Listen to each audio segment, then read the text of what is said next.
Hello friends, कैसे हैं आप लोग। आज है 12 जुलाई और दिन है मंगलवार और कल गुरु पूर्णिमा है। तो आप सबको कल की गुरु पूर्णिमा की हार्दिक बधाई।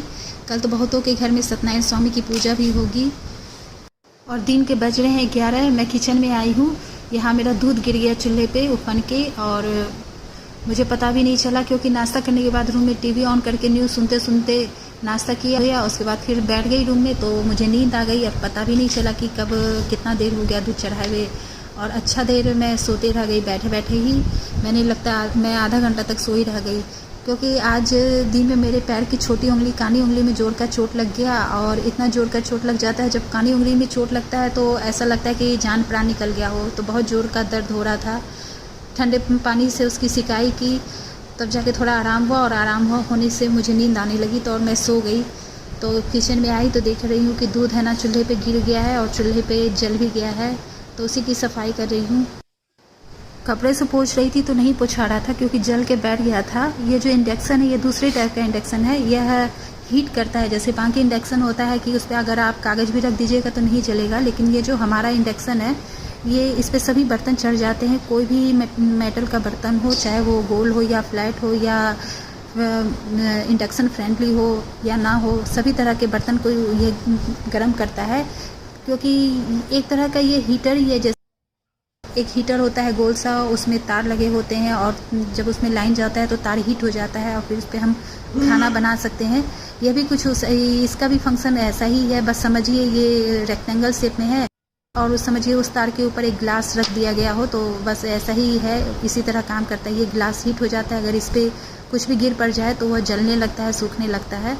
तो जल के यहाँ बैठ गया है, तो क्लीनर से इसे रगड़ रही हूँ। हाथ में ब्रश लेकर इसे रगड़ रही हूँ तो ये साफ़ हो रहे थे। फिर उसके बाद एक स्क्रबर से भी रगड़ दिया तो अच्छे से साफ़ हो गए। क्लीनर का डब्बा हाथ में उठा ही लिया तो बाकी चीज़ों को भी साफ़ कर लिया क्लीनर से। जैसे माइक्रोवेव है और उसके ऊपर रखा हुआ है एयर फ्रायर और टोस्टर रखा हुआ है, तो क्लीनर से साफ़ कर देने से ज़्यादा चमक जाता है। एक साफ़ सूखे कपड़े से पोंछ देने से अच्छे से चमक गए सब कुछ, और इंडक्शन का भी ग्लास बहुत अच्छे से चमकने लगा। साफ़ सूखे कपड़े में मैं ज़्यादातर बनियान जो होता है, जो लड़कों का गंजी होता है, उस कपड़े का ही इस्तेमाल करती हूँ, तो उससे बहुत अच्छे से साफ़ हो जाता है।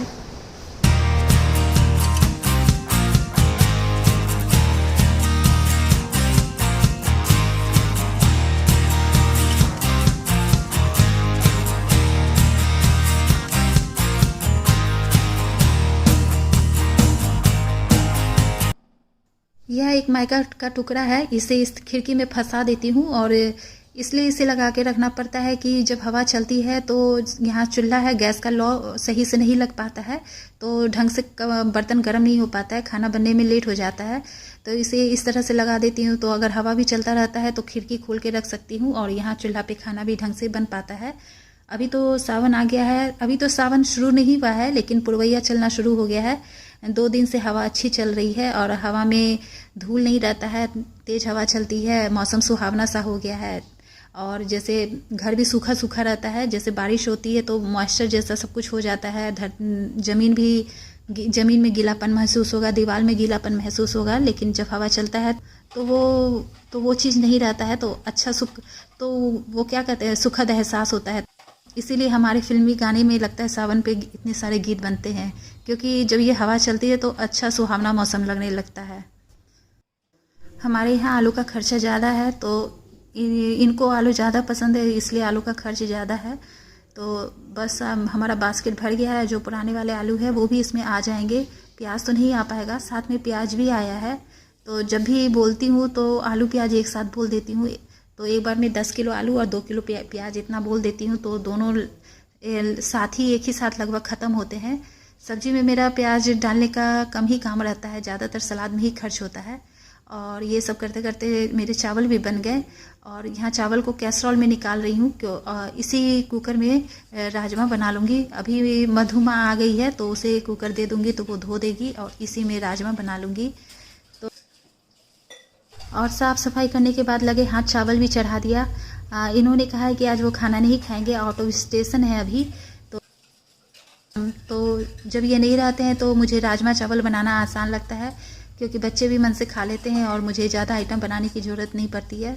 चावल बन गया और कुकर में राजमा बना लेती हूँ तो जल्दी हो जाता है यह काम। और राजमा के लिए कुकर चढ़ा दिया है और ग्राइंडर जार में प्याज और टमाटर, लहसुन, गरम मसाला, इतना चीज़ और साथ में गोल मिर्च भी, इन सभी को पीस लूँगी।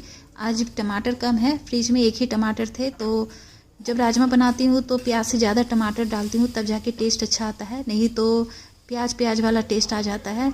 लेकिन आज तो टमाटर एक ही पीस है, तो खट्टापन के लिए इसमें डाल दूँगी आमचूर पाउडर और दही, तो टेस्ट अच्छा हो जाएगा, बैलेंस हो जाएगा।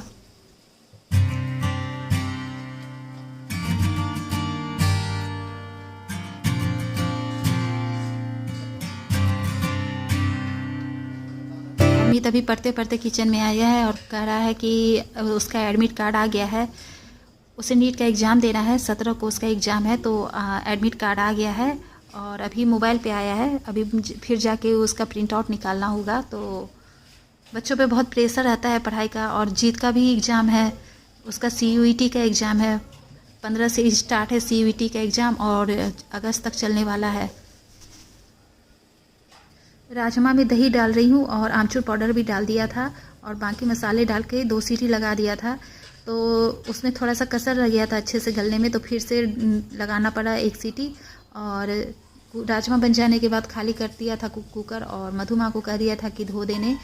मैं आज जल्दी काम दोपहर का लंच का काम जल्दी ख़त्म कर रही हूँ और चाह रही थी कि उसके बाद इत्मीनान से मुझे पूरा टाइम मिले तो बाकी के काम कर सकूँ, इसलिए मधु माँ को भी कह दिया था कि शाम में नहीं आने।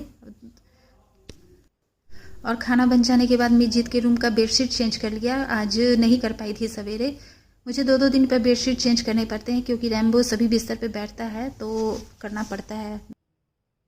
और बस खाना बन गया है और किचन में एक बार पोछा लगा दिया और यहाँ हॉल में भी लगा देती हूँ लगे हाथ। हॉल साफ़ सुथरा रहता है, किचन साफ़ सुथरा रहता है तो अच्छा लगता है, चमकता हुआ घर रहता है तो मन में शांति रहती है, इसलिए एक बार पोछा लगा देती हूँ। 1-2 बार पोछा लग जाता है तो रात तक घर साफ़ सुथरा दिखता है। और यहाँ पे रैम्बो के बर्तन धो रही हूँ।